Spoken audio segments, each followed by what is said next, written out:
La Société Indigo 频道。今天我们要读牌的主题是：你正在进化成什么样的自己？因为最近刚过11月11号的一个很重要的显化的门户111这个天使数字，对很多人来说应该蛮关键的。我相信很多人会常常看到1111这一个天使数字，所以如果有正在做显化仪式，或者是只是单纯的祈祷，或者是任何一种运用想象力来想象自己希望变成什么样子的话，那今天的读牌主题就很适合你。我们可以来看一下，因为我们很多人都处在一个转化进化的过程，那今天就来看看我们接下来会转变成什么样版本的自己吧。好，前面有3副牌组以及3颗水晶，同样我们可以暂停影片，用自己喜欢的方式静心。静下心之后，我们睁开眼睛看哪一副牌组最吸引你，那就是要给你的讯息哟。选好了吗？我们要开始解牌咯。好，选择1号牌组的朋友，你们选的是这一颗天青石，我放这边。首先我们用几张神谕卡来看一下你们最近的能量状态，然后你可以从这个环节来看这是不是你的牌组。如果没有对应到，我们就跳出去重新选一副牌组好吗？如果都没有其他有感觉的牌组，那表示今天的读牌没有要给你的讯息哟。好，首先第一张神谕卡是 Magi 30号，不是 Magi 是 Magic 的法文的 Magic， 然后 Sea Serpent 跟 Apophyllite Apophyllite 我看长一下长什么样子，这样好美。好，1号牌组的朋友，首先我想讲这一张的页数是150，所以除了我们现在看到30号，可能代表抽到这一组的人，有些人是某个月的30号生，或你们的岁数是在30岁上下，然后生命灵数3以及生命灵数1、5跟6的人可能会选到这一副牌组。Magic 你们抽到连续2张都在讲魔法跟因为 Sea Serpent 这个海蛇在这个牌组里面，它是在它的牌卡里面算是一个灵性神秘的生物，所以连续2张神谕卡都代表着一种神秘感，一种魔力，一种 magic 魔法的感觉，跟身心灵成长有关的讯息。那这一张Apophyllite 是鱼眼石，鱼眼石我刚刚有查说是很稀有的一个矿石，但是它跟白水晶长相有点类似。然后很神奇的是，这一张也在讲灵性成长，你们连续3张都在讲灵性成长。这一张鱼眼石它是印度的一个矿石，所以它也代表了一种瑜伽，就是那种印度文化所教导的一些灵性的知识、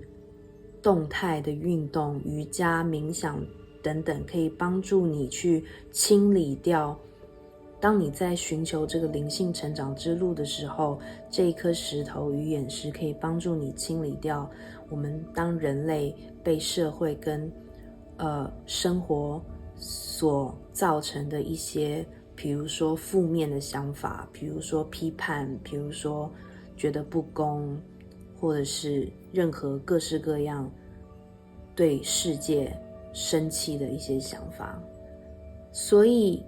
这样子看来，你们这一组人目前的能量状态整体来说是处在一种真的是向上提升，你们的频率向上提升，你们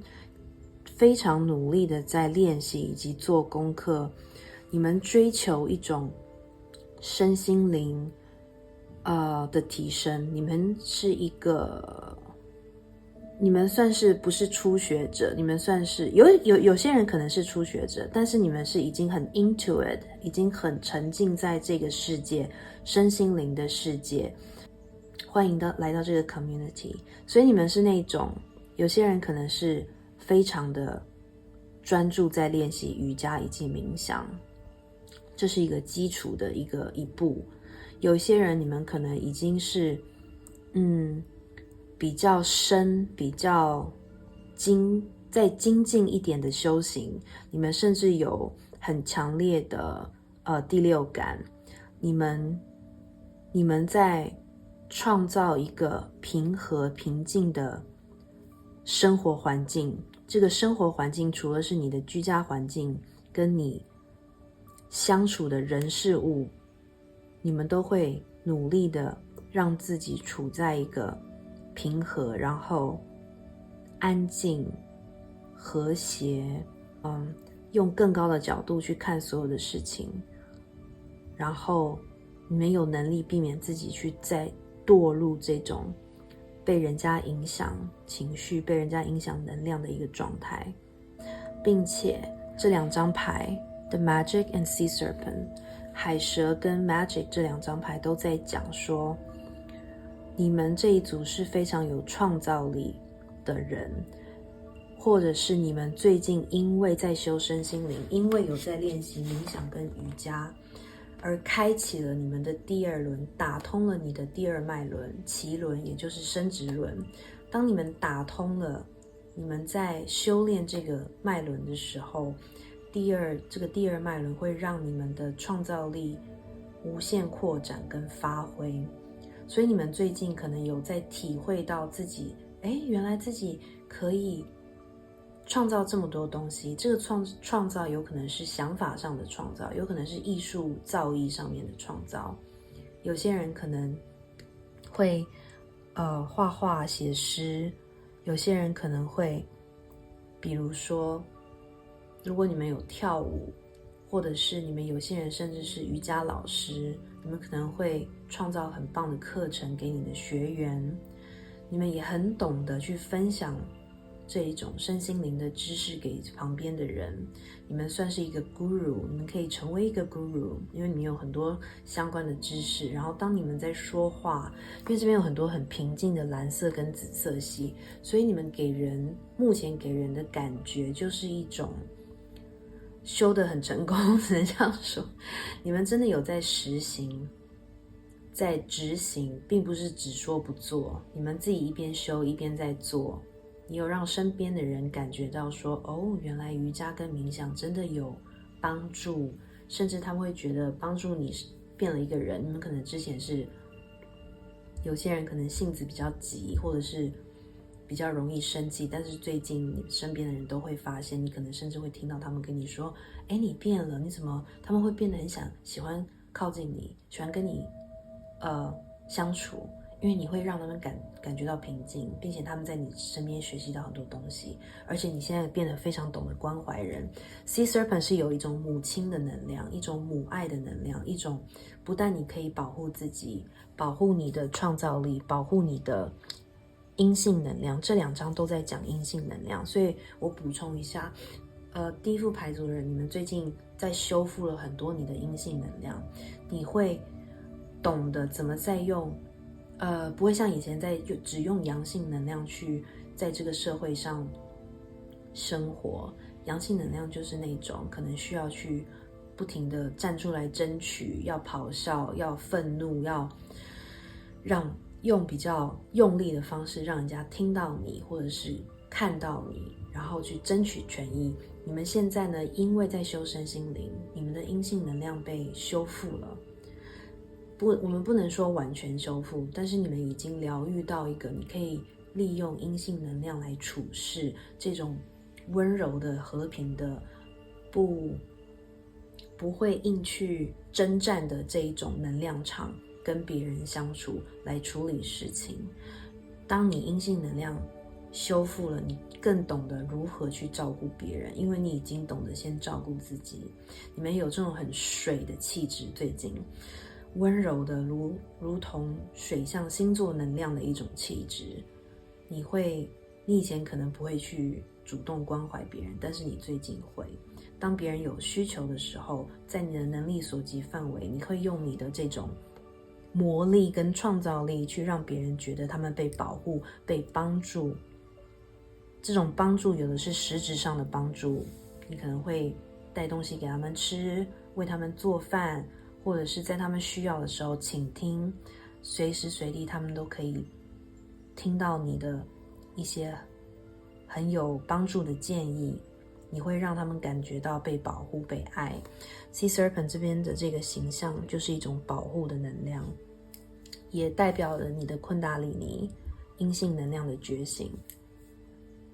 但这张卡也有在说，如果你们最近因为开始变得懂得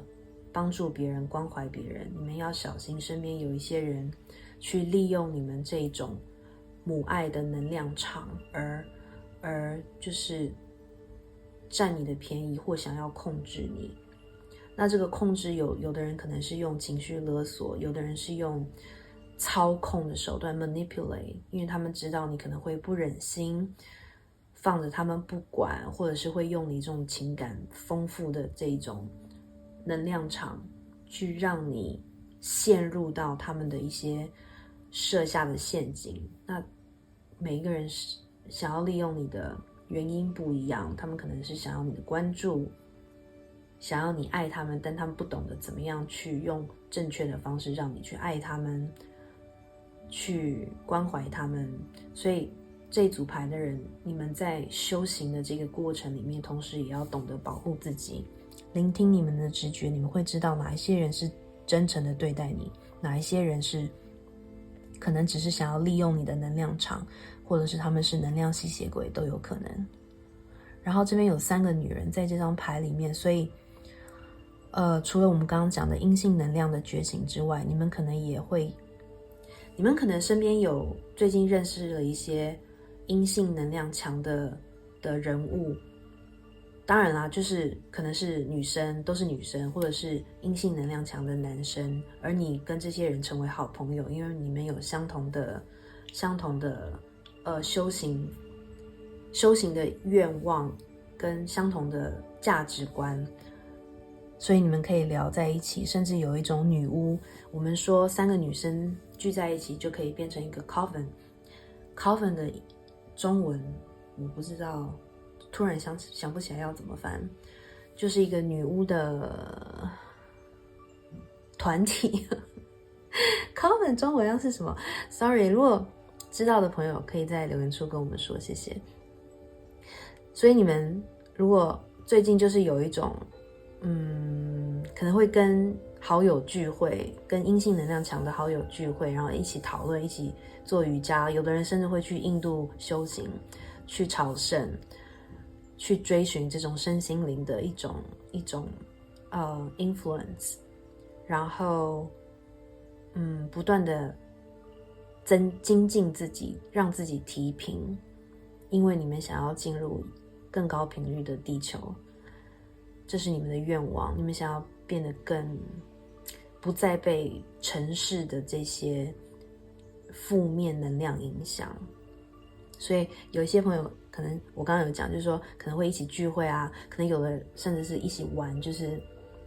讨论这种女巫的什么法术啊、药草啊之类的，每个人不一样啦，就是你们会享受这种跟志同道合的人一起修身心灵的这个感觉。好，那目前讲到这边，如果有对应到就欢迎继续听下去，如果没有的话，我们可以跳出去重新选一副牌组好吗？我看一下有没有忘记的。这边有讲 bring yourself up, way up， 就是一直往上。你们这组人就是很努力的精进自己，但是这个精进自己不是说什么事业要有成就，不是，是你们想要提升你们人类的层次，你们想要进入更高层的 vibration， 跟进入一个提频的阶段，跟不同的 dimension 叫做OK dimension 维度好，就是你们人类的生活已经没有办法满足你们了啦。好，就是这样。好，接下来我们要看用塔罗跟其他神谕卡来看，你们正在进入什么样版本的自己。其实我们刚刚看的差不多了，但是我们再看更深入一点。好，这边是帮大家抽到的塔罗以及神谕卡，代表你们正在进入什么版本的自己。我必须要说，你们的天使跟指导灵的讯息真的非常非常的一致以及清楚。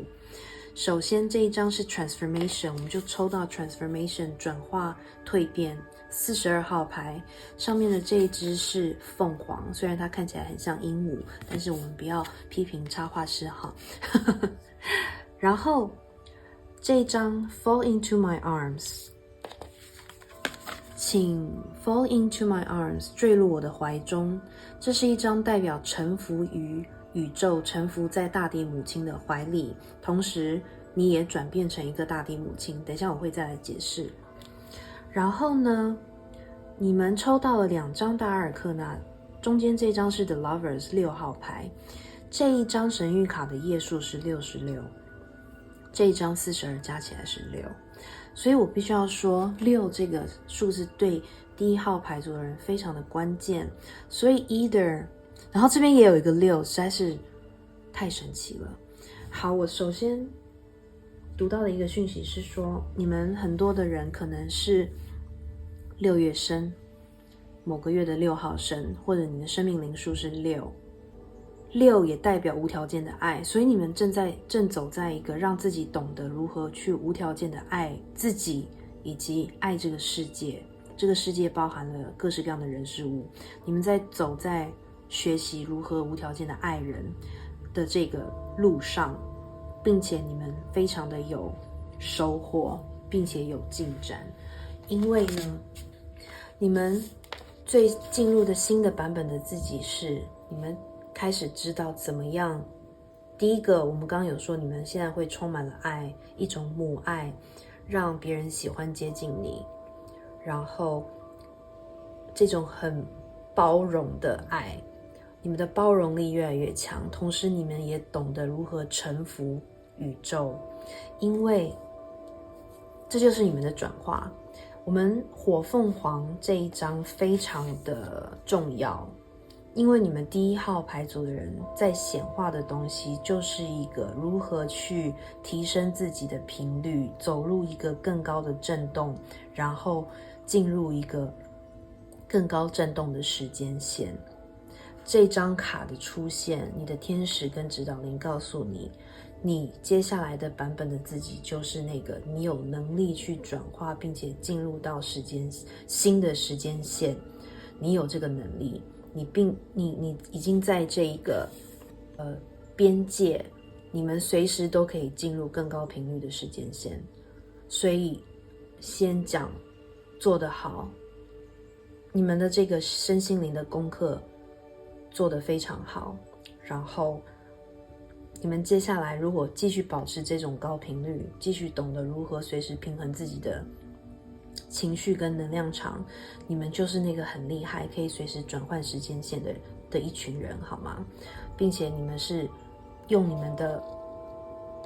因为唤醒了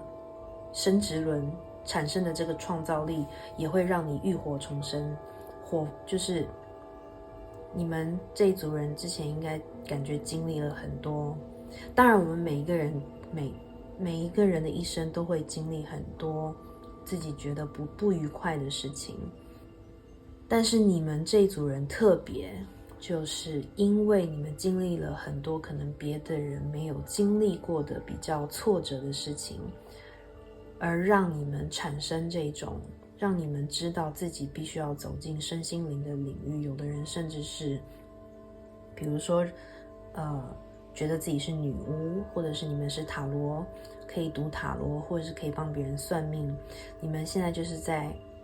进入到一种理解自己，理解别人，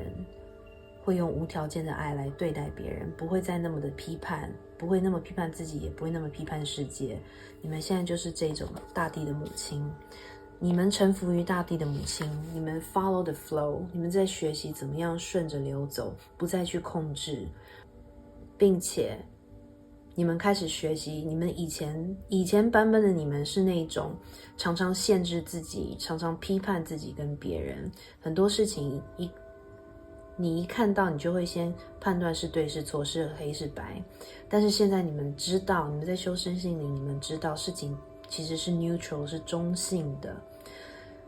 对跟错，好或坏，都是我们的对这个所处的 reality 去判定，就是你怎么成长，你的教育过程是什么，会让你去判定这件事的好或坏。当你判定这件事的好或坏，你就 create 了一个 reality。所有的真实都是我们自己创造出来的，你的真实不见得是别人的真实，但是你现在理解了这一点，所以你现在会用这种中立的态度去看所有的事情，就是因为你学习怎么用中立的态度看所有的事情，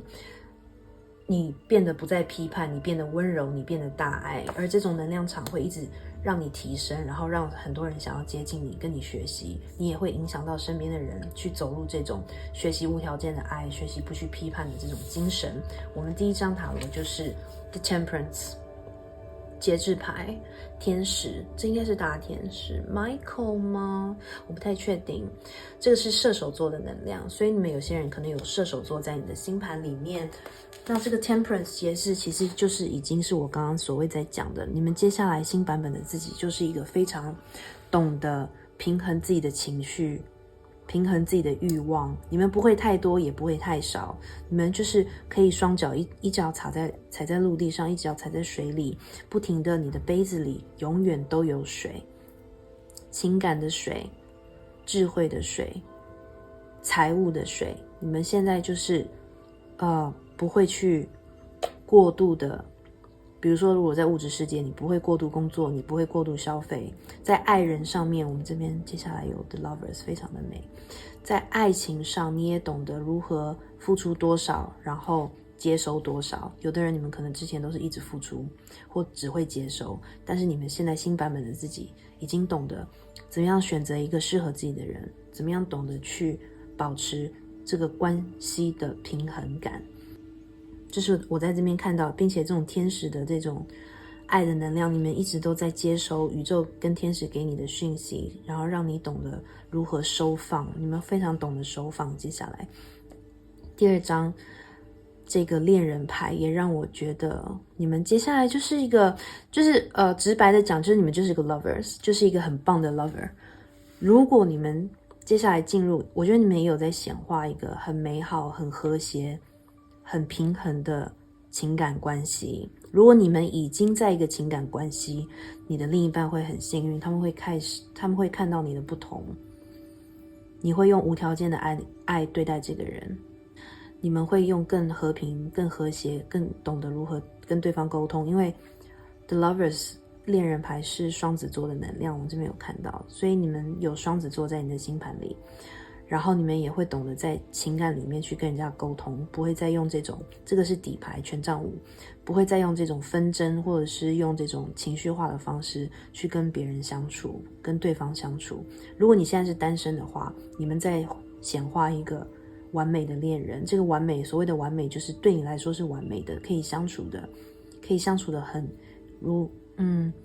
你们已经想要跳脱那种年轻的时候，或如果你还年轻，就是比较青春的时候那种动不动就生气啊，怀疑对方啊，怕或者是没有安全感啊，你们已经想要摆脱这样的自己，所以你们新的版本是一个懂得理解对方，懂得给对方一点时间，不要太快下定论，懂得如何去跟对方沟通。如果真的沟通完他们还是不懂得就是相对的付出跟给予的话，你就会也是很平和的去结束这个关系，不会再有那种戏剧化或者是情绪张力很强的情感关系。所以你们接下来如果认识了一个新人，那这个新人他就是我再强调一遍，他们很幸运会碰到你，当然他们自己一定能量场跟你差不多，你们才会互相吸引。所以接下来因为你的能量场已经提高了，你接下来吸引的对象绝对是能符合你的能量场的人，这个我们就不用担心。所以他一定也是跟你一样，他可能也很懂得如何的节制，懂得如何平衡的付出跟给予，好吗？你们会是一个非常美好的一对恋人。同时选择，恋人也代表选择。接下来你们很懂得选择，你们懂得选择什么是适合自己，什么是不适合自己。你们不会再有那种好像因为不认识自己，不知道自己要什么而迷失在情感关系或者是事业上的选择，人际关系上的选择。你们现在会非常的清楚怎么样去选择可以进入你生活的人事物。这一张钱币四，钱币四它虽然讲的是这是摩羯座的能量，太阳在摩羯，所以有可能有的人你们真的太阳在摩羯，或者是有其他的星在摩羯座。钱币四是一个保护自己，或者是一个想要抓住某些东西的能量，但是在这个地方我觉得它不是一个负面的状态。我觉得你们接下来会，钱币四的意思是你们懂得开始如何保护自己，如何有界限。因为我们刚刚在一开始的能量场解释的时候有讲说，你们要小心一些会利用你的这种无条件的爱的能量场的人。所以接下来新版本的自己，你们不但可以懂得去爱别人，关怀别人，你们也懂得如何保护自己，保护自己的能量。这边的钱币我觉得是能量，你不会付出过多，你该收你就会收。这个就对应到了这个节制牌一样的能量场。然后呢，同时有一些另外一个讯息是，你们接下来很懂得存钱。如果有一些朋友你们之前是有点花钱不太思考，或者是有点大手大脚的话，接下来新的版本的你，因为同时修身心灵会有一个副作用，就是你会变得没有那么物欲变得没有那么重。所以这个钱币四也让我感觉说，其实你接下来会变得非常懂得满足，很容易满足，不太需要太多的东西，不会想要一直买东西。因为我们通常买东西是因为某一些地方没有满足到而去花钱买快乐。但是因为你们修了身心灵，你们的能量场提高，你们就不会有这种不安全感或不满足感，你们的物欲会变少，所以你们会懂得存钱，懂得去保存已经有的东西，并且 appreciate 去感恩你已经有的东西，就不太需要一直去追求新的刺激，新的不会喜新厌旧的意思。所以在爱情上也是，如果你们接下来有碰到一个新的对象，你们也会很懂得如何去保护这个关系。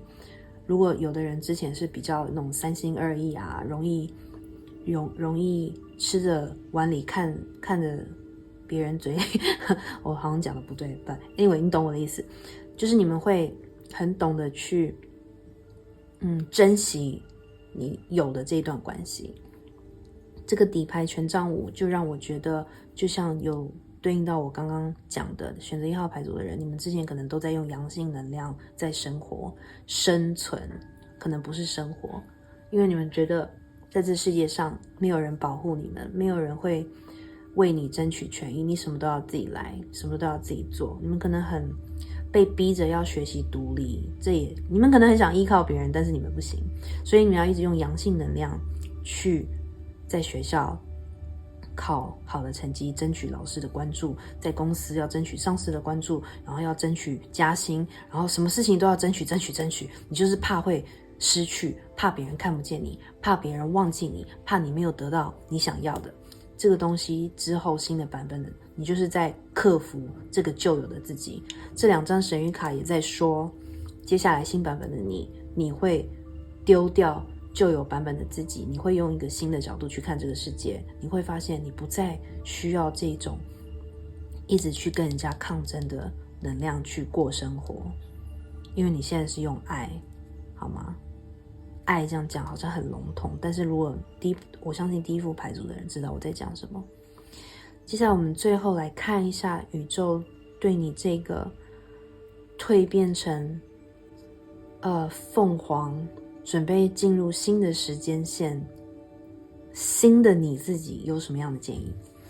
那我补充一下，42号除了刚刚讲生命灵数6也有生命灵数4跟2的人可能会选到这一组，另外有一些是42岁上下的朋友会选择到这一组。好，我要补充一下，我刚刚在讲这3个Sea Serpent 还有哪一个啊？应该是 Sea Serpent 呀，跟这张卡的时候，我忘了说，除了你们第2脉轮现在正在开发中，或者是已开发除了代表创造力之外，你们接下来新的版本的自己会对自己的身体更有自信，你会用你的身体去创造，你会觉得简单讲，就你会变得很性感。这个性感是因为你喜欢自己的身体，你懂得享受自己的身体，你懂得照顾自己的身体，而产生出的一种性感的气质。另外，你们也会懂得如何让自己身体上充满被爱满足的感觉。也就是说，我们讲白一点，18岁的这边请暂停或快转，就是我说18岁以下的可以暂停或快转。你们现在第2脉轮的通畅的 activate 会让你懂得享受性生活，你不会再用一种旧有的社会规范去限制自己。但是我不是说你们会变成一个过度性生活的人，这不是我的意思。但是你们会懂得，比如说你们现在有另一半，你以前可能会规定这个规定那个，觉得不可以这样不可以那样，但是你现在懂得放松，因为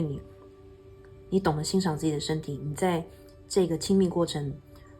系的过程中，你懂得释放，你懂得放松，你的另一半会看见，会感觉得到你变得更性感，然后你会享受这种亲密关系、亲密接触带来的满足。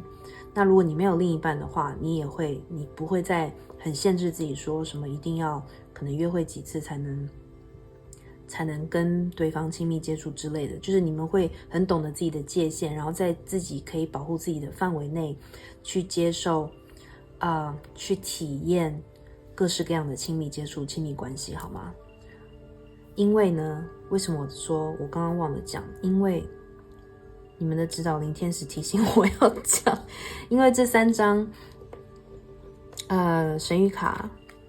其中第1张就是 Freya。Freya 呢是北欧神话里面的一个女神，爱的女神，她有点类似维纳斯，金星维纳斯。所以这张卡是宇宙天使给你接下来进入到新的版本自己的建议，就是去释放你自己，因为你会开始认识自己，你是美的，你是性感的，然后呢，别人也会体会你的美。You are worthy, you are loved. 你是值得的，你是被爱的，好吗？接下来就是去好好的开发你自己的脐轮、生殖轮，然后它会帮助你走入这个新的时间线，享受你这个人类的身体在这个地球的三力世界。这一张是写 yes， 一个大大的 yes，just go for it， 就去做吧。你们心里现在有想要开发什么东西？是不是想要做身心灵相关的行业？是不是想要有一个自己的生意？任何你想要去种下种子，让它开出美丽的花朵的东西，就去做吧。我相信每一个1号牌组的人知道这张卡是在讲什么，让你的想法开出花朵，然后彩虹代表的是一个你的这个想法会有很棒的发展，是一个美好的未来，一个新希望的感觉。中间这一张是 New Moon in Capricorn， 摩羯座，我们刚刚有摩羯座的能量出现，这个钱币4，新月在摩羯 Your hard work is paying off， 你的努力有成果了。所以这个讯息其实我刚刚也有讲，就是你们在修身心灵，你们在让自己成长提高频率的这些功课你做得很好，现在你要享受成果，接下来你很快速的会进入一个新的版本的自己，也就是进入了一个新的时间线。这个新的时间线就是新的你，就不是旧的你了。你旧的你就可以去 say goodbye 因为就把它留在旧的时间线，好吗？所以不管你们现在你们每个人的愿望是什么，准备迎接它，准备迎接这个更美好、更懂得爱、更能吸引很多正向能量的人事物的一个新的自己。非常非常的棒的能量场，然后祝福各位，然后呢，欢迎大家在留言处跟我们分享你们内心想要变成的版本的自己是什么样子的，然后也欢迎在这支影片按赞、订阅我的频道、开启小铃铛，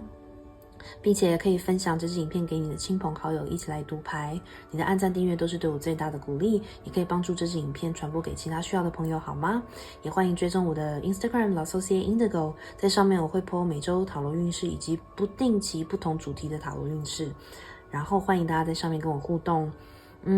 另外有个占需求的朋友，欢迎 email 给我，我的 email 在我的 Instagram profile 上有一个按钮，可以直接 email， 或者是在我的这个影片下方的描述方块里面有我的 email。 好，谢谢大家今天的观看，那我们下次再见咯，拜拜。好，选择2号牌组的朋友，你们选的是这一颗绿萤石，我放这边。最近开始真的变很冷，所以大家可能会在接下来的影片常常看到我的袖子好，我们先来用3张神谕卡看一下选择2号牌组的朋友，你们最近的能量场如何。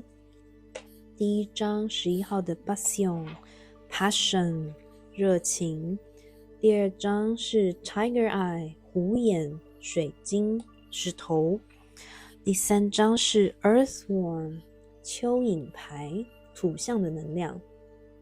首先我想先讲这边11号的牌让我想到正义牌，所以可能有天平的能量，以及有些塔罗11号是力量牌，所以也有狮子座的能量，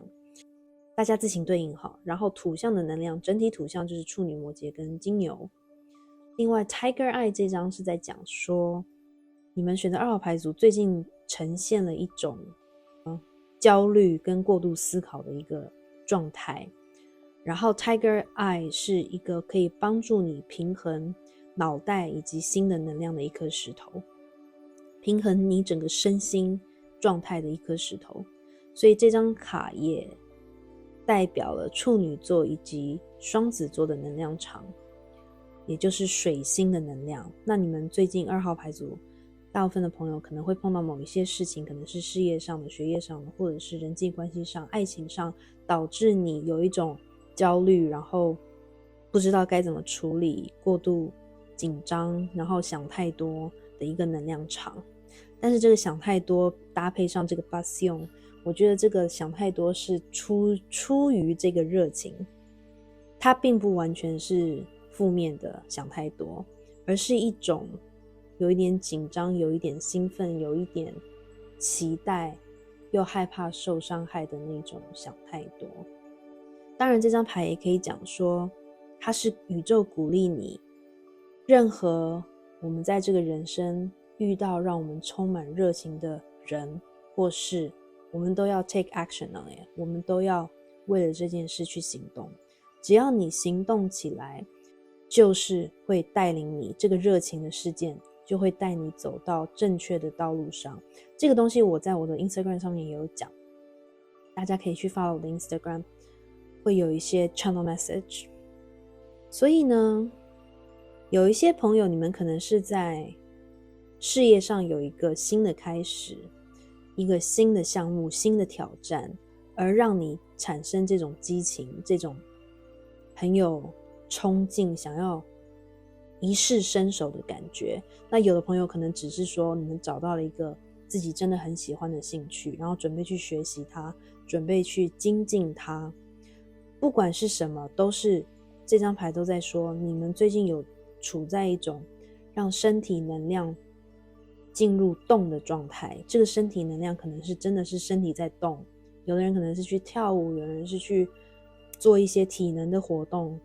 跟身体动态有关的活动，有的人是在心智上的动态，比如说在学业跟事业上要脑力激荡，要思考怎么让这个被交付的挑战充满创意之类的，让你们有一种，然后需要常常去跟人家参与讨论，要brainstorming，我刚刚讲的脑力激荡这种动态感，可能常要去不同的地点、不同的办公室之类的这种动态感。另外一个就是爱情，爱情有一些不是所有人啦，可能部分的朋友你们碰到一个最近让你很心动的对象，一个人，这个人让你充满了创造力，让你觉得很想要表现自己，让你有一种处在那种好像恋爱了，然后变美了，想要穿漂亮，想要打扮漂亮，想要给对方看你的优美的姿态，你很会跳舞，你的才华在哪里，然后想要常常跟他出去，要跟他见面，想要安排行程，这种动态的状态，这种你看这张牌整个绿色心轮打开的感觉，然后你的 passion 就是你的紫色的直觉告诉你说这件事情会 trigger 开启你的热情，就是因为它是你要去追寻的那条路，好吗？11号这张牌很妙，它的页数加起来也是11，所以11对第2号牌组的人是关键，你们可能是生命灵数2，生命灵数1，有的人可能正处在双生火焰的旅程，或者是你们常看到1111的天使数字。那最近的11月11号对你们来说可能是很重要的一个时间点，是一个 portal， 一个门户，去让你们进入一个更高时间线的自己的一个门户，或者是你们之前想要显化的愿望经过11月11号可能会开始成真，而让你们进入了这种心轮打开舞动自己的状态。那这一张蚯蚓，我刚刚有没有讲，就是我在描述你们碰到的让你们充满热情的这件事情都是新的，因为蚯蚓代表的是一个初学者没有经验的一个能量状态，所以蚯蚓会有点害羞，蚯蚓的动态并不是很明显，他们都是慢慢的然后小心翼翼的探出头，在土壤里躲在黑暗里，并不是很多人能够看见它。但是这只蚯蚓它中间充满了颜色，七彩的颜色代表你的7个脉轮，你们现在就是处在这种因为这个热情的人或是让你充满了一种能量场，准备要爆发。那是准备要爆发，因为现在还是蚯蚓的能量，你们还在有一点点的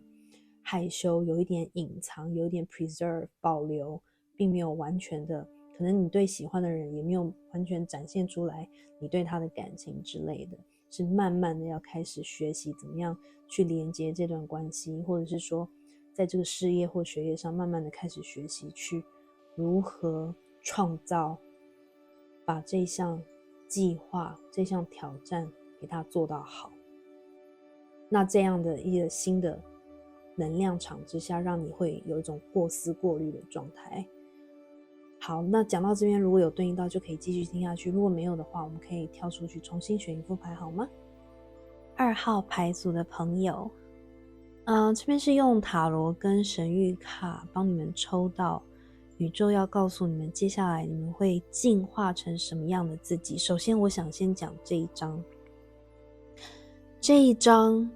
虽然这一副牌组是 Starseed 神谕卡，星际种子神谕卡，但是这一张非常清楚的表明说，选择2号牌组的人，你们很有可能部分的朋友可能天生就是星际种子，你们是星际种子的一员，然后你们是 empathic 星际种子，就是非常有同理心的星际种子，也就是代表你们很容易吸收到不属于你的能量场跟 vibration， 别人的情绪你都感应的很快速很强烈，所以有的时候你自己会觉得忧郁或者是愤怒，你可能会以为那是你自己的情绪，其实是你从别人身上吸收到自己身上的能量。这边写说 energetic sovereignty absorbing what's not yours， 就是我刚刚解释的，你们是一个很像一个海绵一样，所以你们这一组人大部分的朋友，一个说法是你本身就是星际种子，你们天生从小到大就是喜欢独自一个人相处，因为你们如果在一个团体里面或者是在人群很多的地方，你们会感受到有一种窒息感，因为你会接收太多不同的能量场，很混乱的感觉，所以你们是天生的内向者 introvert， 并且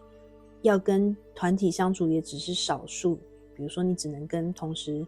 1个人到2个人，最多3个人一起相处，再多你就没有办法。这张卡是说，另外一个讯息是说，某一些2号牌组的朋友，你们是最近正在经历，因为你们要进化成这个样子，你们可能以前还不太清楚自己是这样子的一号人物跟个性，所以你们可能之前经历的，你们可能是有的人是假性外向者，以为自己是外向者，是因为社会的需要，你告诉自己，你被教导成你必须要常常跟别人社交，要跟别人接触，好让自己在这个社会能够立足，能够有人脉之类的。然后其实你不怕孤单，但是你以为如果自己一个人，没有人，没有朋友，没有亲人，不是说没有朋友没有亲人，就是没有很多朋友，或者是没有跟亲人很亲近的话，你就会觉得自己很孤单。其实你们现在就是要进入到全然真正了解自己，其实不需要这些东西。这张卡就是说，你呢要接受自己，要宽容自己，你不用逼着自己跟着社会规范，或者是跟着其他人的观念而逼自己要去跟别人相处，要进入团体生活，或者是要一直社交，你都不需要，因为这不是你。所以呢，接下来你会进化成，你会开始你会放宽心，让自己去当这个在地球上的星际种子。因为通常如果你抽到这张卡，代表从小到大你会因为了改变自己去当一个外向者，然后感觉到很不舒适，或者是很多社会你的生活环境里面很多社会形态规范，别人处事的模式会让你觉得看不惯、不同意、搞不懂。所以第2号牌组的人，你们可能就是那种觉得为什么自己会在这里，为什么会生在地球，为什么你跟别人想法都不一样的这种感觉。那接下来你就会进化成，你慢慢开始了解自己了，你愿意去接受自己就是这样，你不需要逼迫自己。你想要出去，别人如果约你，你想出去你就出去。如果你今天觉得很想要独处的话，你也不会逼着自己要去答应别人的邀约，好吗？然后这张卡也就是鼓励你说，有的时候你身上肩膀上很多的重担都不属于你的，那你接下来会开始了解，你觉得压力很大，其实就是因为在做自己不想做的事情，做不是属于自己个性可以做的事。那另外这张卡这张卡也说，你们接下来会进化到非常懂得如何清理自己的能量场，因为当你只要一出去，你其实就会吸收到别人的能量，即使你没有跟任何人接触讲话，但是当你可能做个捷运，你就会接收到别人的能量场。所以你们接下来可能会懂得，比如说回家以后做一个静身静心的动作，可能会冥想，可能会烧一个鼠尾草啦，或者是秘鲁圣木啦，来净化自己的能量，把这些不属于你的东西都先清理掉，然后你在家里就会变得非常的舒适跟轻松。但是同时这一张我也看到这个女孩子，她正从一个世界准备穿越镜子，要进入另一个世界。这个女生她虽然没有眼罩，但是我们远看感觉她有眼罩。然后很巧的是，这边有一张宝剑七的逆位。好，我打岔，我们刚刚抽到 Tiger Eye 是不是有说是属于水星的能量，就是处女跟双子座？结果我们在抽塔罗的时候，魔术师就出现了。魔术师就是水星的能量场，代表的处女跟双子，而这2张的颜色是不是很像？所以接下来我觉得这边是打岔哈，就是觉得2号牌组的人可能可以多穿一点金色、黄色大地色系的衣服或者是事物在你的身上，或者甚至你的头发可以染成大地色系、金色系、棕色系之类的。因为我觉得这个土象色系好像会带旺你们，就是会带给你们好运，或者是你们穿起来就是很适合你的肤色，会很好看。好，我讲回来因为讯息有点多。这张有水，因为它是在漂浮在水里，在星际跟水的一个梦幻国度里面。这边也有水，是海龟的能量，在游泳的一个感觉，海洋游泳的一个感觉。某一部分的朋友，你们如果正在准备一个计划，我们刚刚有说嘛，你们目前的能量场是刚开始一个东西，还是一个好像出生之犊、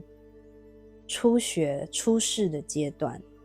但是这个目标对你来说很重要，因为它带给你了满足你的热情跟情感跟创作力的发挥。这张卡就说 Small steps be accomplishment， 你们接下来会很懂得怎么样用耐心好好的一步一步一脚印的去发展这一件事情，可能是事业，可能是感情，每一个人对应的不一样。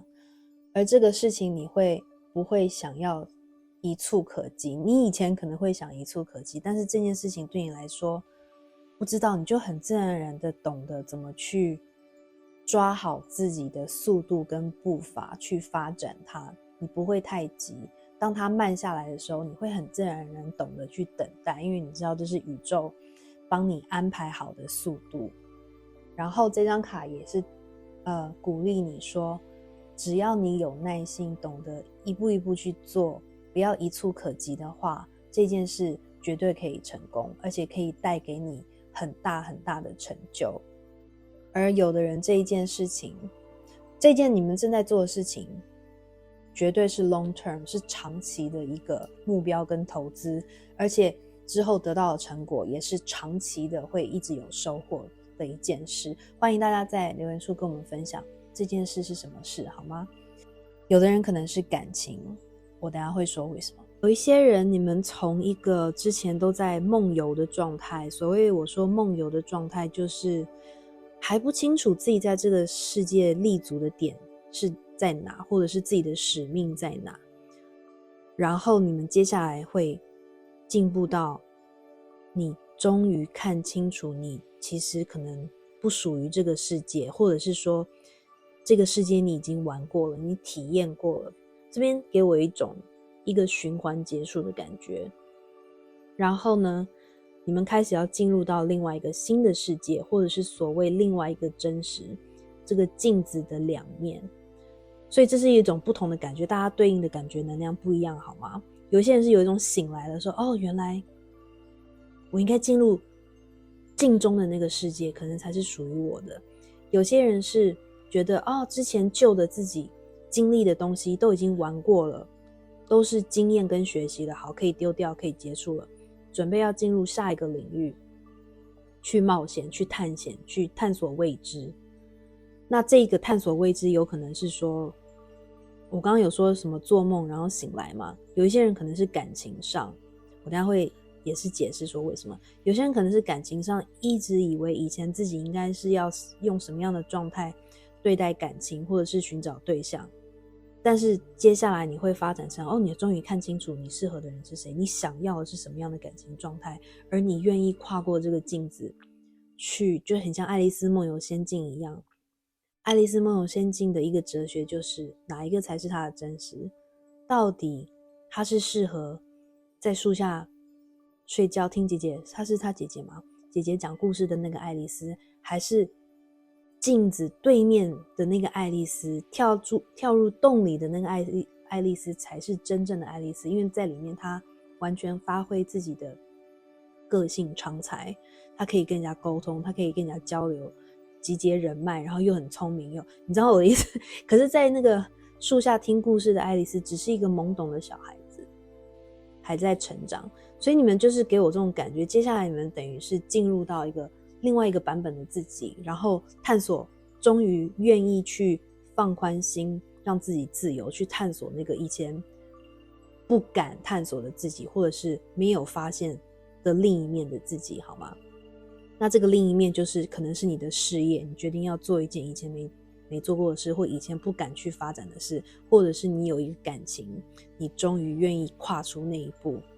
去追寻它。重点来了。好，第一章是魔术师正位，代表说接下来不管你们现在做了什么事情，你们的目标是什么，你们都会非常的有资源。你们可能已经累积到一个程度是，就是发展这件事情，就算碰到困难，你也很快可以解决。另外，这也代表的是，你们会成为一个非常强大的显化者。你想什么事情都会成真。那你同时你在显化的过程里，你还学到了耐心，你会等待宇宙帮你安排它的发生，你不会急着显化完或许愿完就一定要它马上发生。那这个一的能量也让我感觉你们真的是在做一件新的事情，而且非常的有能量，非常的懂得怎么去发展它。反正就是你们找到了一个真的适合你们做的事，或真的适合你们的感情，所以你们会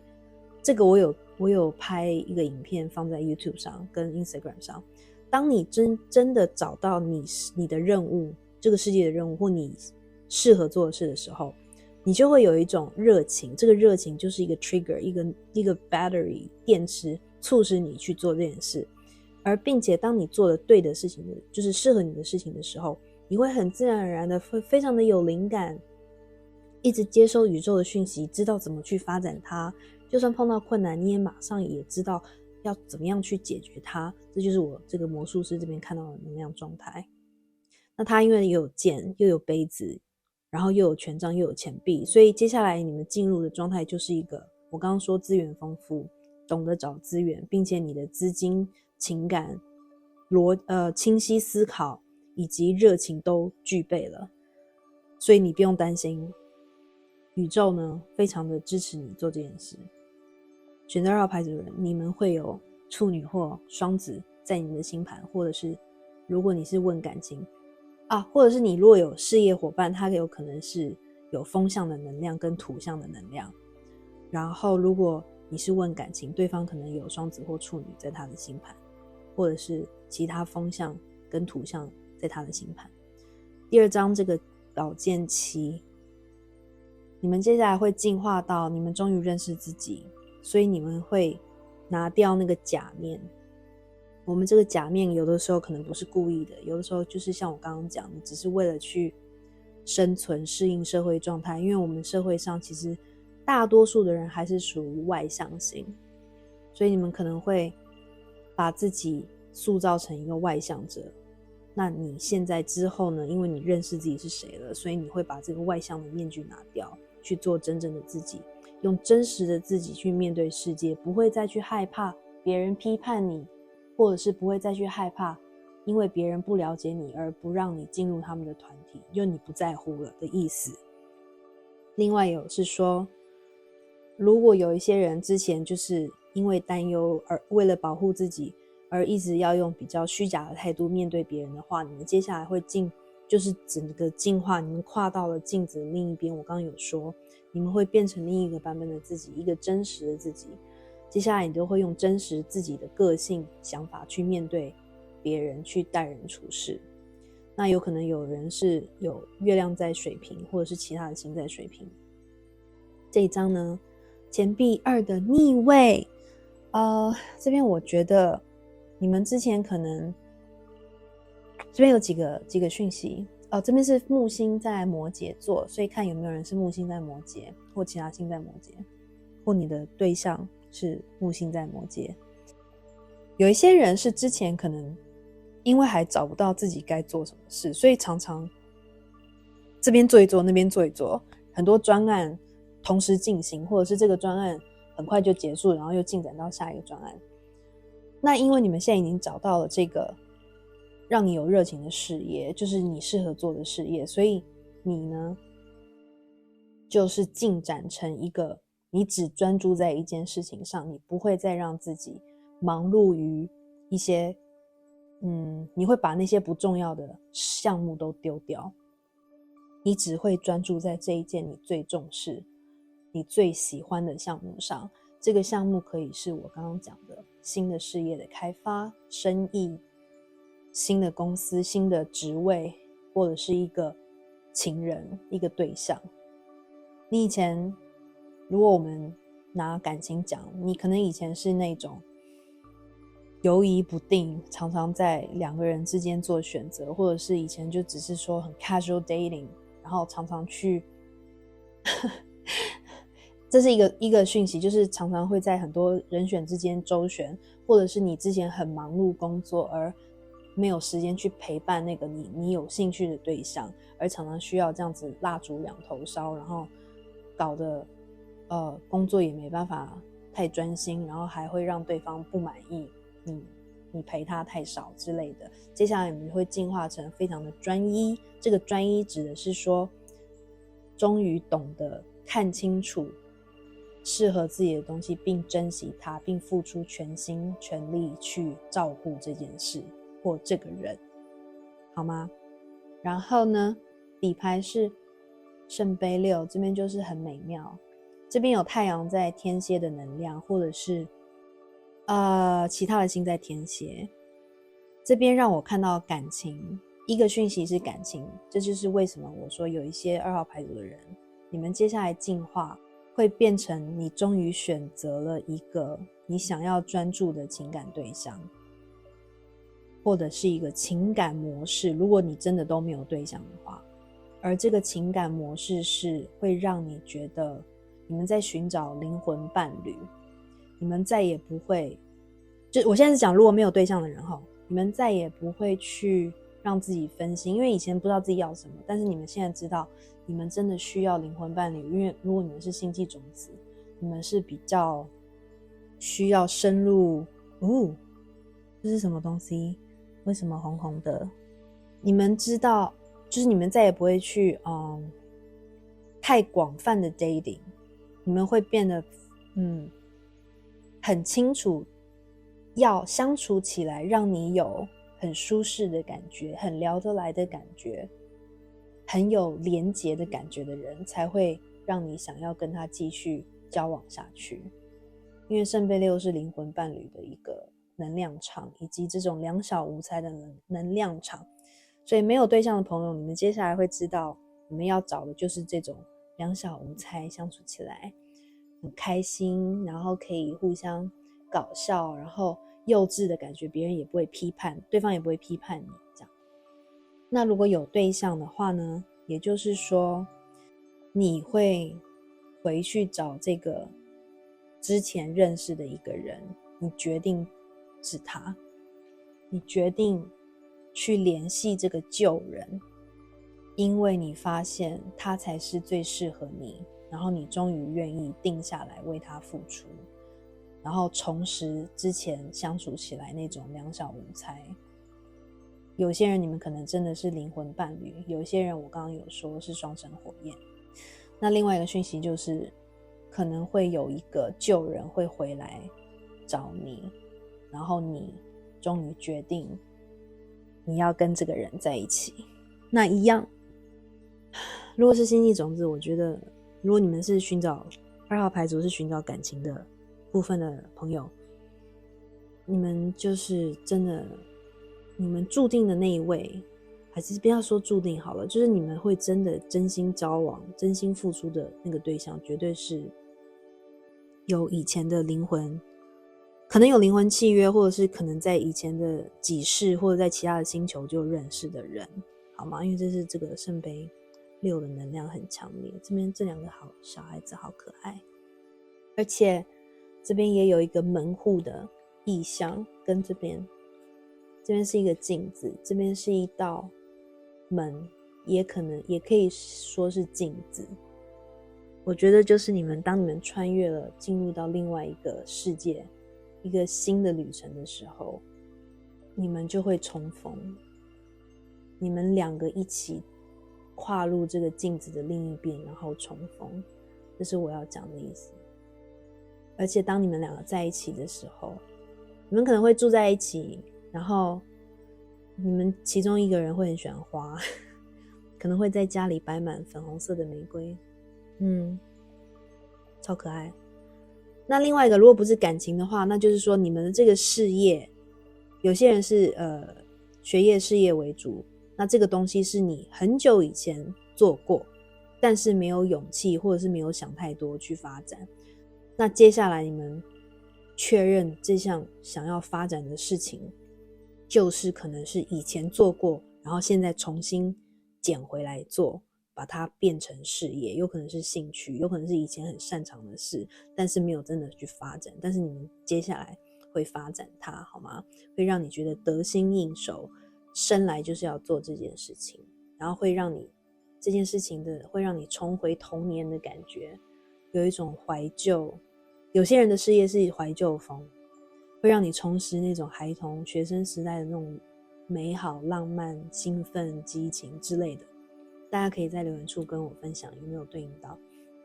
好，讲一下生命灵数8可能会选到这一组，然后生命灵数1我刚刚有讲过，这张的页数加起来也是1，魔术师是1，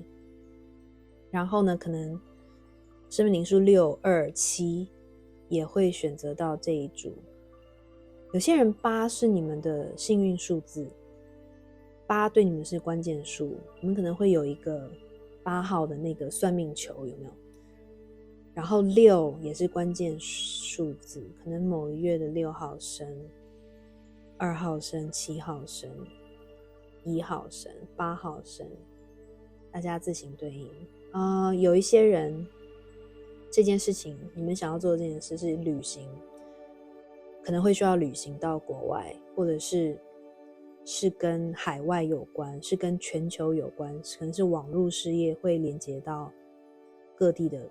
人客户，然后呢这个回来找你的人，或是你想要去找的这个旧人，是需要你旅行去会面，因为这边这个镜子可能就是一个可能要坐飞机，要坐船，要干嘛才能跟这个人会面，或这个人需要做这个有空中的旅程、水上的旅程来回来找你，好吗？来看一下，好，这边是3张宇宙给你们的神谕卡，这是建议，就是在你这个进化成下一个版本自己的建议。首先呢，我先讲这2张，因为我怕我会忘记。Segment 塞克曼特或塞赫美特，这是一个古埃及的女神，她是战争女神，也是疗愈女神。然后呢，你看她下面写 Courage, Truth, Shadow Work， 勇气、真实以及阴影的工作。所以第一个我要讲的是，你们这组人可能有在做 Shadow Work， 你们有在开始面对自己的阴暗面，然后疗愈自己的阴暗面。你们因为是星际种子，你们接下来也会很有疗愈的能量，但是同时你们也有毁灭的能量，你们可能天生就是存在毁灭跟疗愈的能量，这边又对应到双子座。另外这张卡也看起来很像力量牌，所以也对应到处女座，又处女座出现，以及狮子座。然后塞克曼特女神，她是一个狮头的女神，常常穿红衣，因为她喜欢血。所以我刚刚有说这组的人可能适合穿大地色系的衣服，我觉得红色可能也很适合你们，红色的衣服，红色的长裙。男生那你就是红色系的，比如说衬衫啊 T 恤啊或外套很适合你们，或鞋子之类的。你们有这种天生有这种摧毁跟疗愈的能力，所以你们必须要非常谨慎小心的去运用它跟平衡它，这是宇宙给你们的建议。然后当你们疗愈了阴影之后，你们的力量会越来越强，你们内在的那个狮子才会出来，才可以，因为你们是火焰，所以你们是一群很有热情的人。同时这张卡也代表说，接下来的你们会变得很愿意拥抱自己的真实以及情欲。如果你是女生，或者是你是男生，阴性能量强的男生，你们以前可能对自己的这种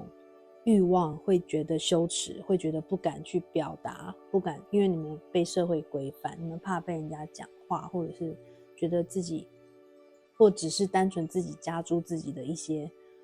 限制，道德限制。但是我不是说你们接下来会没有道德，我只是说你们会开始看清楚有些事情跟道德没有关系，只要在不伤害别人的情况之下，你们已经成熟了，然后懂得去保护自己，所以在懂得保护自己的状态下，你们也懂得怎么样去寻求这种欲望的冒险跟满足，好吗？狮子可能是部分你们选择2号牌组的灵性动物。然后这一张 Waning Gibbous 是剑盔突月 Count your blessings， 这一张讲的是说要懂得感恩。你们就是宇宙跟指导灵建议你们接下来常常每一天都去细数一些你觉得是被祝福的事情。我们有很多生活上的小事都是被祝福的，我们人类常忽略那些很顺利的事情，只会看见不顺利的事情。所以宇宙说，如果你们有这个 Tiger Eye， 就是说会过度焦虑嘛。过度焦虑就是因为你没有去把重点放在那些很顺的事情上。宇宙说你现在把重点放在很顺的事情上，去感恩说今天怎么这边也那么顺，那边也那么顺，我要什么就有得到什么，这种感恩的态度，你会这就会帮助你去更快的进展到下一个版本，一个更高版本的自己，好吗？中间这一场太神了。New Moon in Scorpio， 新月在天蝎 Work through your fears。 某些人可能有天蝎在你们的星盘，我们刚过新月天蝎， So this is really really strange。 也很多2号牌组的人可能在新月天蝎这个日子是一个关键日，你们可能有一些人有一种受够了过去自己的一个态度跟状态，而在天蝎新月许愿立誓说自己要改变，要有勇气，要怎么样，要克服，要丢掉谁，或者是要准备要冲了，要执行这个新计划。有些人可能是这样，欢迎在留言处跟我们分享。上面这句是讲你要克服你的恐惧，然后因为这张是宇宙给你的建议，接下来不管碰到什么事情，克服你的恐惧去面对它，因为接下来你们会变得很有勇气，然后要懂得感恩，并且去面对你的阴影，做阴影功课，你们就会拥有该有的勇气以及高频去发挥发展你这个新的事业项目或感情。同时我也看到说有一些这个讯息是不要再压抑你的对亲密关系的欲望，你可以再多去尝试一点，你不用马上变成 Samantha， 但是就是多探索你的身体，倾听你的身体想要什么。这个亲密关系的欲望也可以是食欲，当然在懂得平衡的状态下去探索你的身体的欲望，好吗？当你身体的欲望满足，这可以是在吃上面，在观赏艺术上面，就是每个人不一样，有的就是真的是身体的欲望，身体亲密关系的欲望满足了，会给你这种很欢快，对世界充满了正向的能量跟很有自信的感觉，这是我这边听到的。新月在天蝎，这是刚过的一个能量场。好，如果没有去许愿的朋友，你们可能就是新月天蝎过后，我们才刚过几天，你们就已经可能是这一天穿越了这个镜子的另一面，好吗？好，我希望今天的读牌对大家有帮助，然后欢迎在这支影片按赞，然后也可以分享给你的亲朋好友一起来读牌，也欢迎大家订阅我的频道，开启小铃铛。然后很抱歉最近因为工作又比较忙，所以又比较没有时间去做新的影片这样子，然后我会接下来利用时间再加紧步伐。然后呢你们的按赞订阅都是对我最大的鼓励，并且也会帮助这支影片传播给其他需要的朋友哟。然后也欢迎追踪我的 Instagram 老 Socia Indigo， 在上面我会 po 每周塔罗运势以及不定期的其他主题塔罗运势。那另外如果有个案需求的朋友，欢迎 email 给我，在我的描述栏里面有我的 email， 或者是我的 Instagram profile 上直接有我的 email 按钮哦。好，那祝大家进化顺利，我们下次再见咯，拜拜。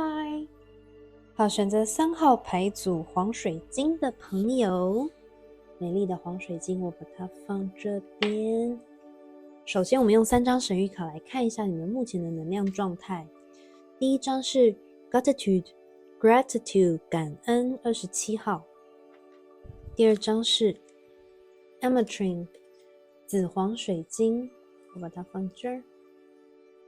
第3张是 Hawk 老鹰风象的能量。这一组有很多风象的能量，也有一些土象的能量。首先因为黄水晶的关系，如果你们选择黄水晶，你们喜欢稳定性，所以我猜选择3号牌组的人，你们除了有风象，因为这2张都代表风象，以及也可能有很重的土象能量在你们的星盘里。这一张紫黄水晶，它首先讲到代表的星座是天秤座，就是风象的天秤。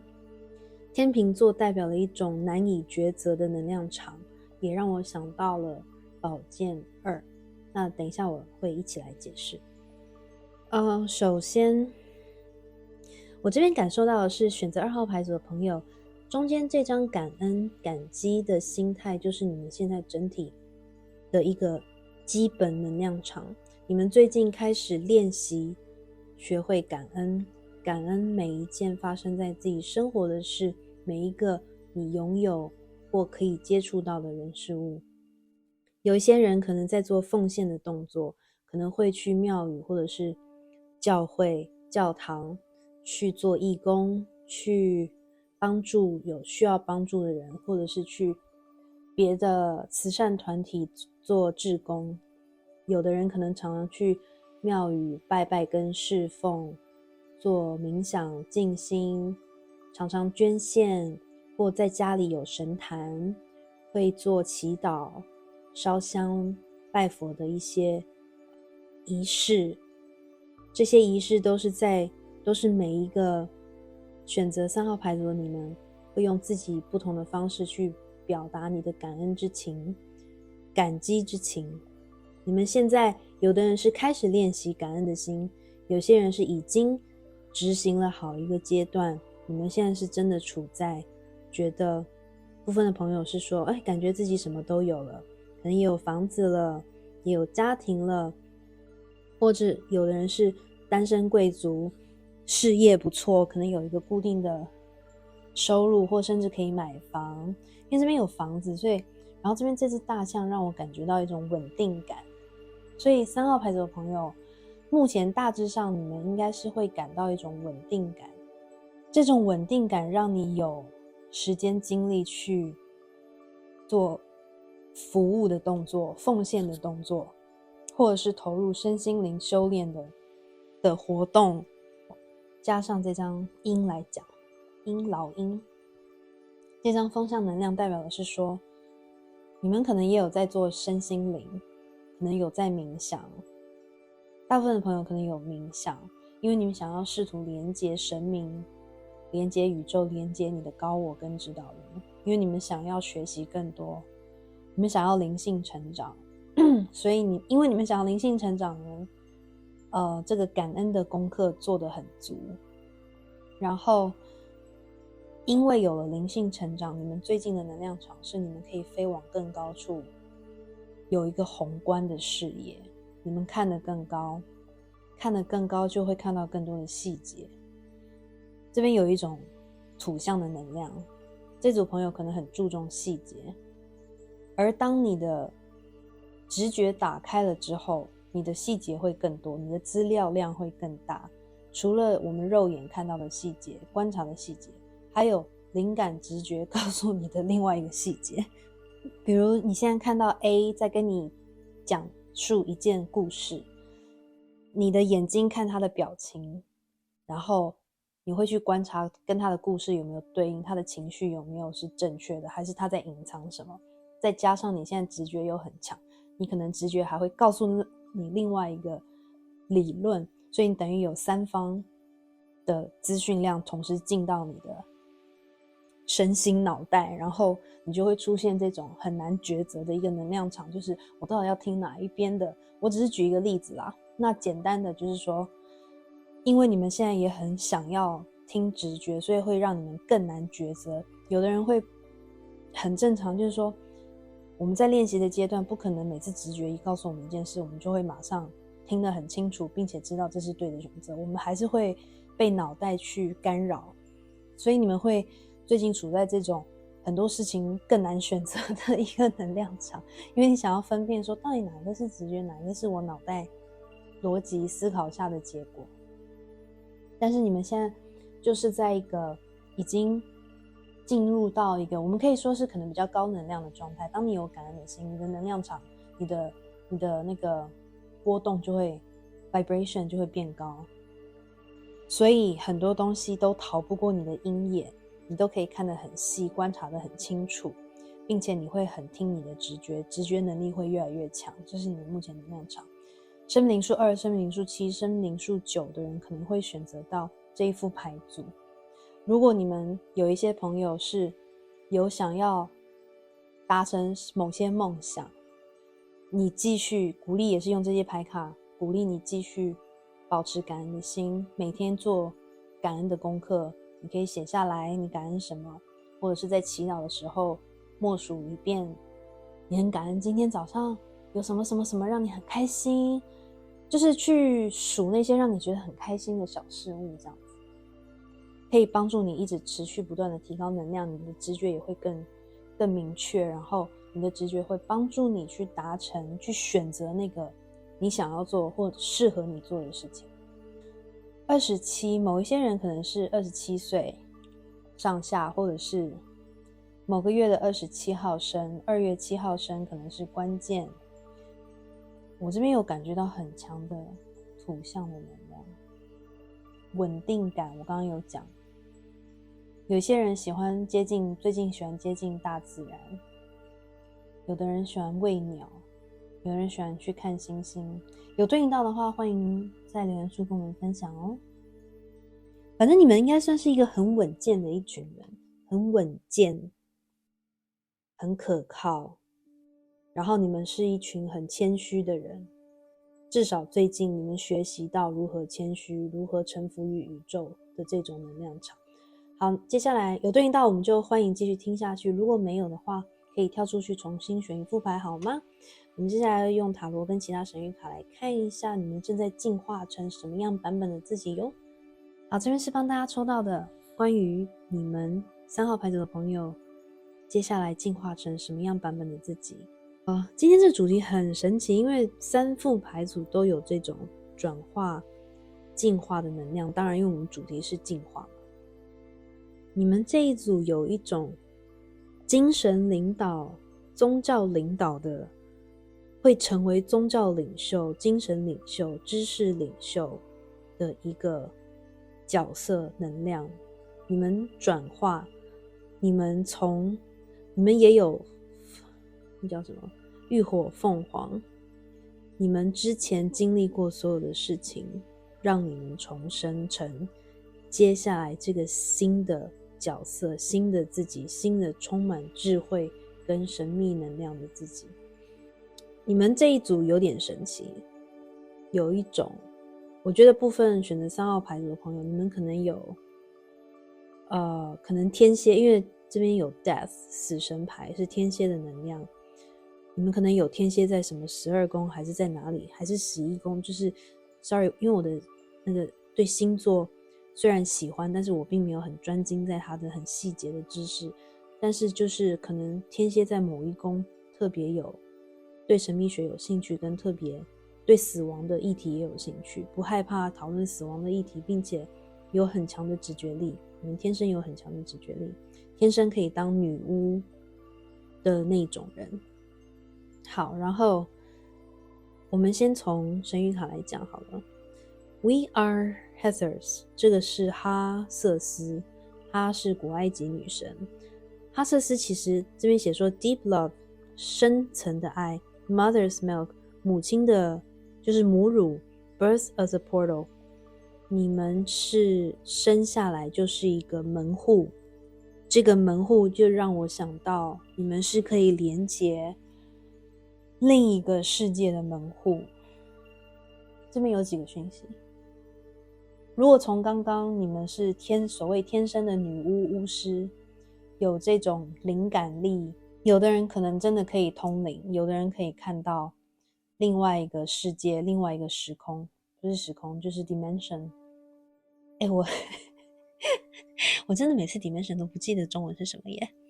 好，然后有些人可能真的有这种天眼通啊，或是可以看见别人看不见的东西的能力。你们的门户就是说你可以连接我们现在的三力世界跟另外一个世界。这个另外一个世界可以是说，比如说如果你是我只是举例啦，星际种子，那你可能可以很比别人容易进入到冥想状态之后，连接到你的指导灵跟你的高我，去接收讯息，去接收宇宙源头的讯息。那如果你是属于比较巫师，比较能够通灵的，通灵就是说你们是比较接收到真正的，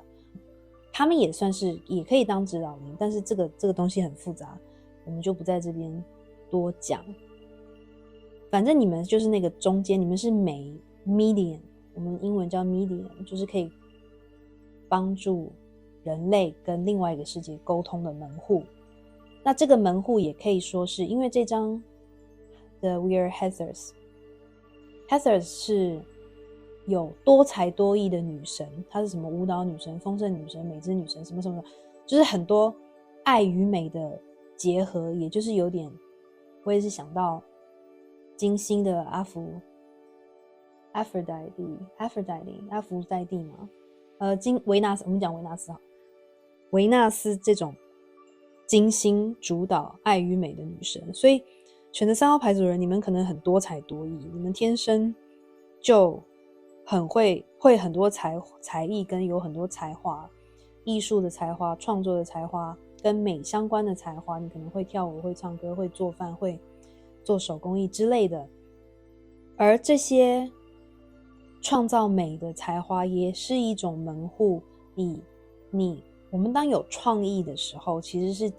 也是所谓接收宇宙的讯息。当你连接了宇宙，你就会有这种所谓的灵感。灵感呢，你就是一个门户，把你得到的灵感做出来，用舞蹈表达出来，编舞、做歌曲，或者是单纯用你的声音表达一首歌曲，这种气质、这种精神能量场从你的声音出来，你就是这个门户。因为你接收宇宙讯息，宇宙天使要你传达出他们想要给其他人类的讯息，用你的声音，用你的艺术传达出来。然后因为别人不可能说我告诉你指导灵叫我跟你讲这个，别人可能不会听嘛。但是当你用艺术表达出来这些讯息的时候，我们人类用我们的感官五感，基本的五感去感受到，我们就会得到那个讯息。我希望大家理解我的意思。所以你就是那个传达讯息的门户，你不一定要是通灵者，你不一定要是读塔罗牌的人，你不一定要是算命师，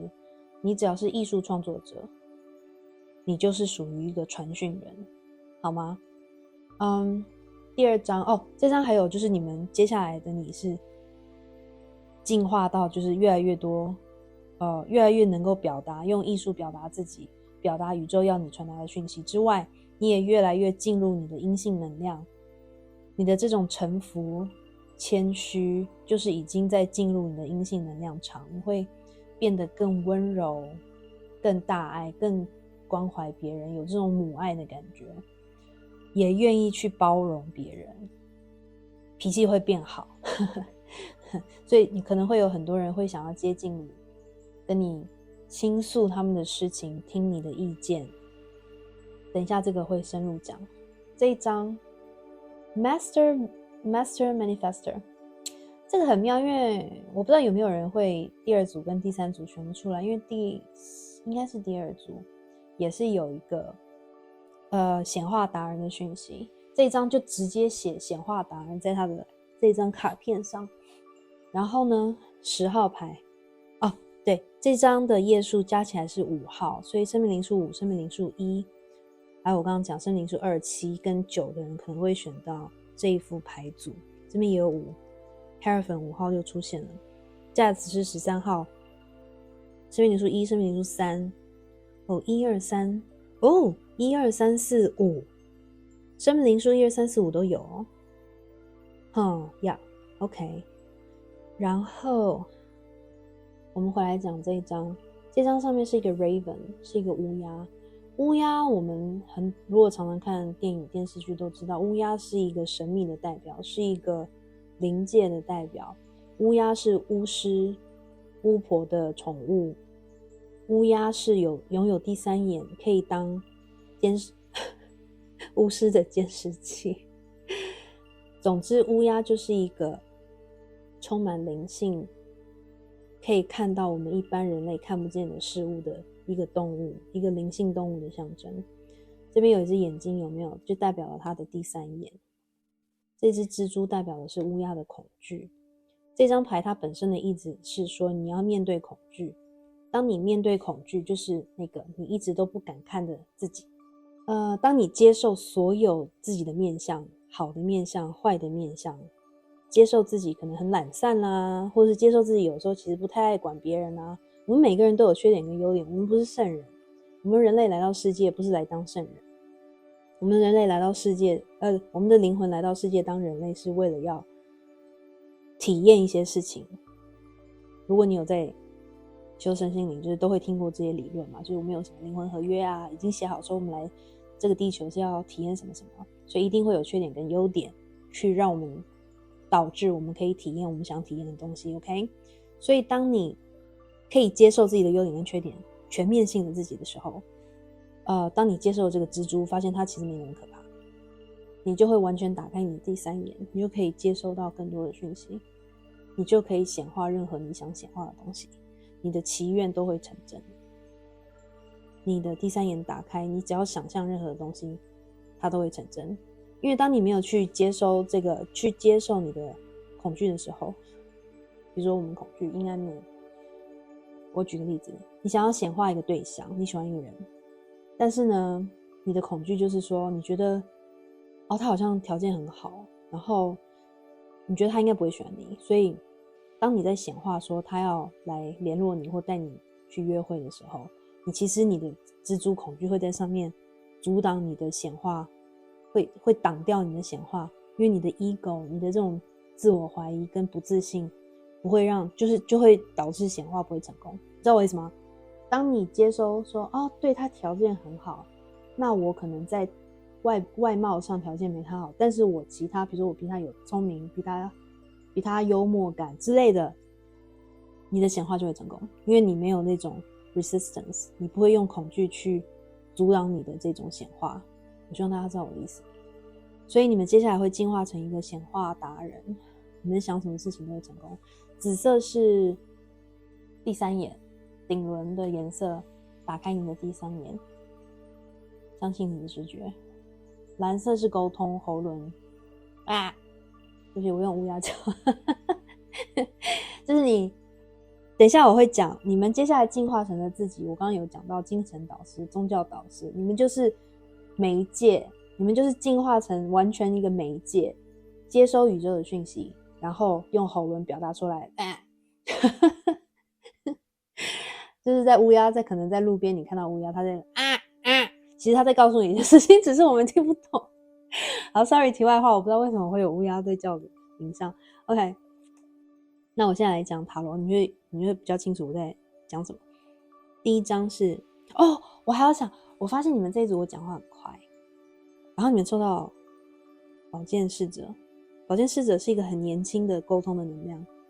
是一个 chatty 的能量，是一个喜欢聊天喜欢叽叽喳喳的能量。所以你们这组人有说嘛，风象能量很强，你们可能有太阳水星在风象或月亮。然后还有一个就是我在抽牌的时候，你们这组是最快出牌的，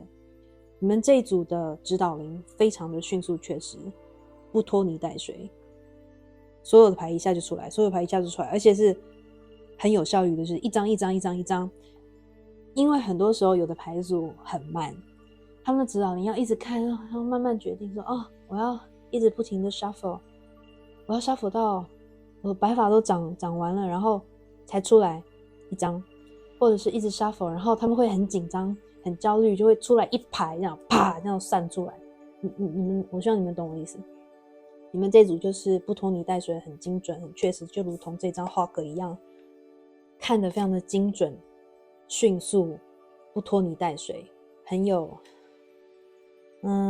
决断性。 Yup OK， 好，回来正题。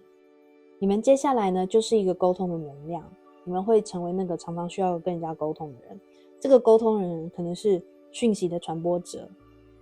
然后也是一个，你们也会很会观察，因为 Page of Swords 你看这个女生她在观察，有没有？通常宝剑侍者出来代表的是一种常在网络上看资讯 follow 别人的一个能量场，那你们可能就是这种常常需要用脑袋去思考消化你接收的讯息，你们也常常需要去学习新的知识，好让你可以变得更成熟，更有底子去传播一些知识给特定的族群。所以你们接下来新的自己，你们是一个 messenger， 这边有写 messenger， 而且 thirst for knowledge， 你们会很喜欢吸收新知，因为你开始接受自己新的角色，是那个传播大众知识的人，引领大众走到一个他们未知的领域的一号人物。这一章第二章就是 Hierophant 教皇，你们就是教皇，很明白的就是讲你们就是教皇，所以我刚刚才会说你们就是一个权威性的人物，你们接下来进化成一个权威性的人物，一个 guru 就是很像我们印度 guru， 就是那种精神导师。有的人可能真的是会成为导师，如果有对应到欢迎在留言处跟我们分享。然后不同领域的导师，有的人可能是 life coach， 有的人可能真是在宗教团体里面当 priest， 不是，可能有人真的要当神父或者是修女，我不知道啦，但是或者是那种我忘记教会里面的神职人员，跟神职人员有关，精神领袖有关，你们会带领一个群体，反正你们接下来的角色会有一群人跟随你，聆听你要说什么 follow 你 OK， 你们是处在那个教导别人的这个位置上，会非常 knowledgeable， 你们会吸收知识，你们同时也会拥有很多知识去传播给别人。这边有金牛座的能量，所以你们，我刚刚有说你们有选择3号的会有很强的土象，另外还有天蝎的能量，这边有讲 death， 你们就是一个很神秘的能量，教皇旁边是死神，所以等于是我有感觉你是跟死神合作，这个死神不是负面的，而是死神我觉得代表的是另外一个世界的能量，你会一直得到甚至是另外一个世界的知识，你知道我的意思吗？然后你会一直帮助来聆听你的人获得新生跟转变，因为死神牌是转变，是过去的自己已死，然后产生一个新的自己。你们的知识会帮助来听你们说话的人摆脱掉旧有的自己，并且重生，放手掉一些不适用于自己的信念跟人物或事情。这是我这边看到的讯息，同时这当然也代表你自己的一个新生，你已经不是你以前的你。大家可以来分享以前你们是什么样子，然后你们选得到这副牌，然后我想看有多少人有很大的反差的变化。然后呢，最后这一张是底牌，权杖2的逆位。这张我觉得代表的是说，你们刚有选择的能量，对不对？你们接下来，你们之前就是那种很多选择选不出来，这边就是这个选不出来的能量。接下来你们会突破，因为死神嘛，死神这边代表的是你们会摆脱掉这种选不出来的能量状态，然后呢，你们不会再只说不做。你们以前是只说不做，但是接下来的你，新的版本的你是说了就做。然后你们之前是那种很害怕做错决定，因为做完决定之后，你很害怕承担不好的后果，所以你们很多事情都是用很安全的态度去处理、去选择。那有时候会导致事情拖得太慢而失去机会之类的，这是以前的你们。但是接下来你们会摆脱这样的自己，会变得快很准，像这个老鹰一般。好，然后呢，我们来看一下宇宙有什么建议要给你。好，这边3张是宇宙跟指导灵给你们，帮助你们去进化成下一个新的版本的自己的一些建议。第一张 Selene 瑟勒娜，这是月之女神，下面写说 Bring light into somebody's dark sky。 我是不是说了，你们就是那个帮助别人走出阴霾，帮助他们月之女神，你们是用温柔的能量去散发光芒，照亮人们的黑夜，这是他的意思，把光带进人的黑夜。所以你就是这个角色，你吸收月之能量也是等于吸收宇宙给你的讯息。我刚刚这边要讲，这个宝剑侍者是飞向这个 Hierophant 教皇，等于是你会一直接收宇宙天使给你的讯息，去教导大家，去带大家成长，好吗？去帮助大家成长。所以你会一直会接受天使啊指导灵的讯息给你的意思，这样大家看得到。所以你就是这个 Selene 月之女神，你是这个 medium。 那我刚刚有提到，你可能不一定需要是塔罗师，你们有可能是塔罗师、算命师、占星师，但是同时你们可能也是艺术家、作家，反正用任何 creative 的形式表达出来，都是你接收到的讯息，你需要传播给世界。所以有些人，如果你在考虑要不要把你的作品公诸于世，要不要出版什么的，出版好吗？就是公诸于世，公诸于世。因为宇宙给你这些灵感是有用处跟意义的，你们要带领帮助地球上的人类去成长，去走向更高的层次。这一张 Last Quarter 应该算弦乐吗？ What is holding you back？ 好，是什么拖住了你的脚步？是什么让你还不行动？这边对应到这个权杖2逆位的能量。所以有些人，你们如果还处在这个，对，我刚刚有讲，想要创作但是嫌麻烦啊，或者是说想要出版但是怕害羞，怕被批判啊。What's holding you back？ 是什么阻止了你呢？你自己的恐惧吗？你的恐惧阻止了你，你要面对你的恐惧，你要去发现说，蜘蛛有什么好怕？你这个恐惧有什么好怕？根本就是自己吓自己。所以呢，你看这个两个的能量，有些人你们还卡在这个权杖2的逆位，所以宇宙才会给你这张建议，不要再选不出来了，你要做出选择，你到底要留在黑夜，还是你要踏进这个光的领域？你要留在这个月食新月没有光的地方，还是你要进入这个满月有光还靠水的地方？做出选择。因为你们现在有些人是处在这个中间，不上不下，也没有说不好啦，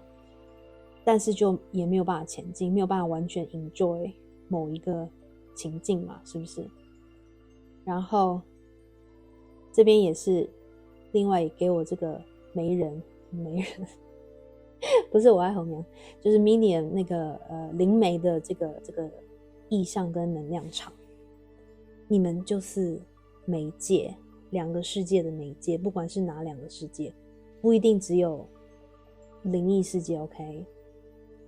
大家自行对应哦。中间这一张 A time to give rather than take, New moon in Virgo。 我不知道为什么要用这声音，可能觉得 Virgo 就是要用这种声音。新月在处女座，一个非常也是 feminine， 你们这组充满了阴性能量场，但是当你们在表达在传授知识的时候，你们会用阳性能量 OK。 好 anyway 这不是重点，现在是一个给的时刻，而不是我不能说不是接收的时刻。 Give rather than take 就是可能之前的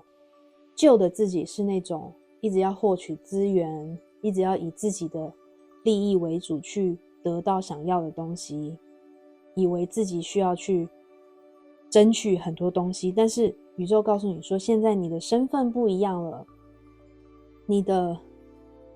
角色很重要，所以你现在是要付出的能量，而不是争取的能量。你现在是要去帮助别人的能量的意思，好吗？新月处女，接下来的新月处女可能是一个关键点，或者是上一个新月处女你们开始有这个